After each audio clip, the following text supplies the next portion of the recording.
We have some massive news in regards to AEW in this video. As always, timestamps in the description down below. We're going to kick things off with AEW announcing the new signing of Roosh. It's official, which is great. Obviously, we know that he was on like a part-time 5-appearance type of deal beforehand. He just had limited appearances. We've seen him on AEW television.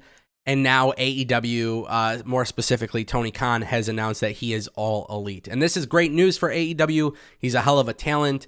I think, as AEW utilizes him more, if they choose to do so, it's going to come off as a great signing.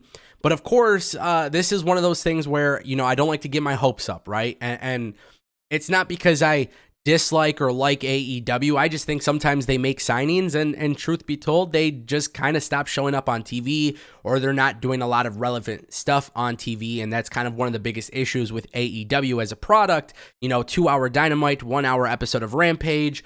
It's very tough to get their people on TV and meaningful things. And when they're not in meaningful storylines, all momentum seems to drop. And I think some of the best evidence of this is Ruby Soho. When you look at Ruby Soho's signing, it was made out to be a massive deal. She got the massive pop, and then sure enough, nothing really came to fruition. Now, also at the same time, too, I think Roosh is in a situation where, because he's kind of been soft launched on AEW television, people will get familiarized with him, and then over time, if AEW chooses to do something with him, I think the fans will have a lot of acceptance with that type of push. So, very interesting situation here. We don't know the exact details of the contract. There's a lot of different talks about how AEW is handling their contracts. Some of them are 3 years. Tony Khan recently said something about 5-year contracts and locking down talent for a long time. So it's a very, very interesting situation, but I'm going to assume that this is going to be at least for a year at the very minimum. But again, that's just an assumption based on how some of the contracts have been working out lately with AEW. I want to turn our attention to AEW's TV deal. AEW put out this statement on Twitter this morning. To our fans in Mexico, South America, and Central America, and the Caribbean, we want to thank you for watching AEW on Space. We hope you've enjoyed the amazing action. However, we have an update to share.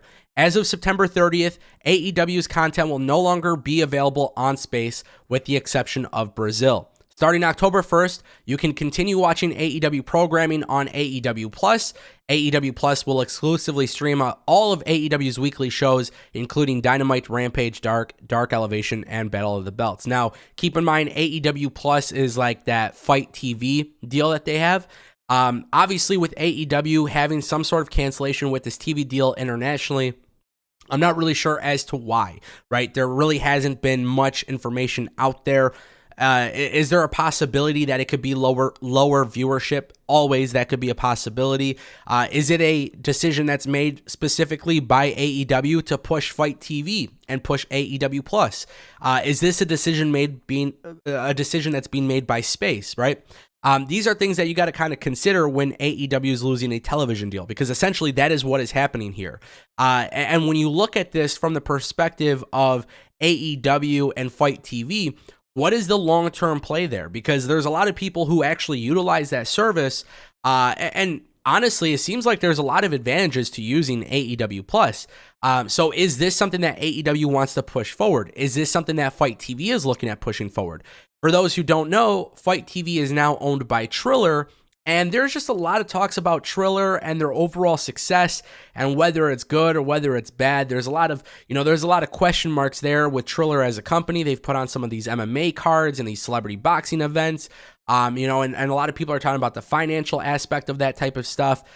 So, with Fight TV, obviously us wrestling fans know it because it has a lot of independent wrestling, and then obviously AEW's deal. So it just makes me wonder if maybe there's something more to that. Is that something that maybe AEW wants to push? Maybe AEW, maybe they would want to make an investment in it? Or is this just simply because AEW might not have good viewership out there? I'm not necessarily sure how to look at that because of the very limited information out there. But I do want to point out, once again, it's really important that I point this out.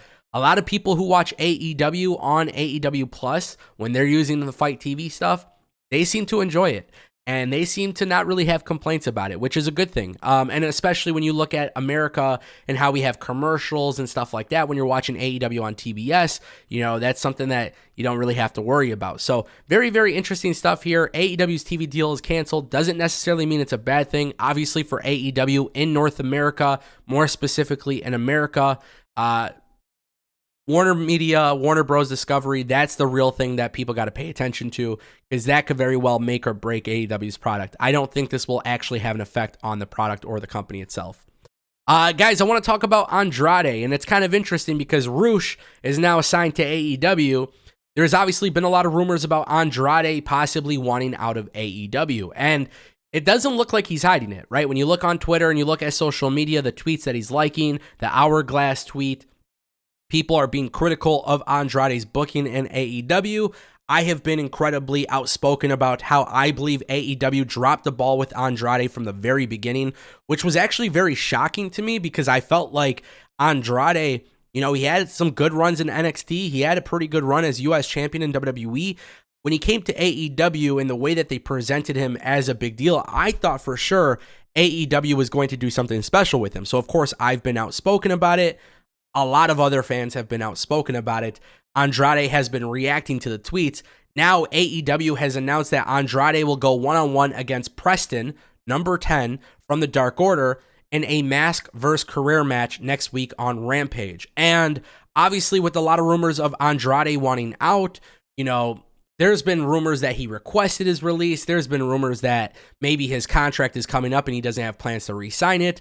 There are a lot of rumors here, and that's what we have to make very, very clear here. These are just rumors. But if AEW is not going to retain Andrade, whether they choose not to re-sign him, whether they release him, whatever the contractual situation is, if they decide to have 10 go over Andrade, I think that could be a really good start for the future of 10 in AEW. I think Preston has a lot of potential. I really do. And the best part is he's been with AEW for a while, so he knows how things are. People obviously like the Dark Order. Now might be the time to do something with him. And if Andrade is leaving, it's not that big of a blow to AEW. And truth be told, if he goes to WWE, it's a big win for WWE. You got to remember, Charlotte also works in WWE. I think Andrade's booking under Triple H in NXT was really, really, really good. And for that reason, I would like to see what Triple H does with him on the main roster. But this is all very intriguing to me. And look, if Andrade is staying in AEW and Preston loses his mask, I feel like the best part about it is you could still push him and do something different and get him out of the Dark Order and figure things out. But this is going to be really interesting to see because of the rumors that suggest Andrade could be on his way out of AEW. Now, how we get there remains to be unseen. Let me know what you guys think, and I'll see you next time.